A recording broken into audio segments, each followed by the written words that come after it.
The writer said that it is good to teach the elephant when to sit and when to stand up and when to walk, so that whenever he wants to sit on him, he could sit on his back by ordering him to sit. The most difficult thing is to teach an elephant is a master call. He generally takes 5 years to learn it properly. The master call is a strange hissing, howling sound, as if a snake and a tiger were frightened each other. And you have to make that kind of noise in his ear. And do you know what you expect an elephant to do when you give him the master call?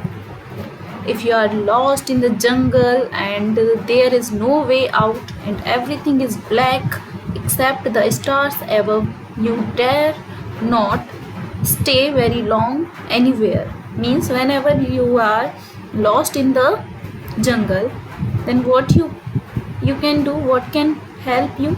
The master call. Obviously, that is why you should teach your elephant the master call.